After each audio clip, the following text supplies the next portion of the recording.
त्याच एक महत्त्वाची बातमी आहे। अजितदादांचा पक्ष कोकणातल्या एका नेत्याकडून हायजॅक करण्यात आलाय असा निशाणा रोहित पवार यांनी सुनील तटकरे यांच्यावर साधलेला आहे। अजितदादांचा पदाधिकाऱ्यांवर कंट्रोल राहिलेला नाही का असा सवाल देखील रोहित पवार यांनी विचारला आहे। तर रोहित पवारांच्या बालिश वक्तव्याची मी दखल घेत नाही असं प्रत्युत्तर सुनील तटकरे यांनी दिलंय।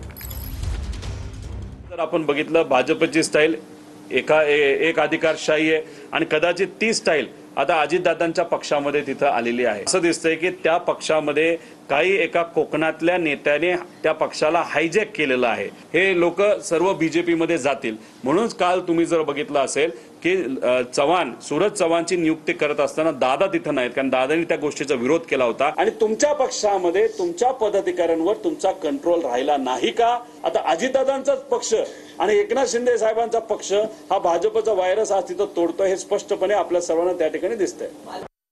रोहित पवारांच्या बालिश वक्तव्याची मी फारशी दखल घेऊ शकत नाही।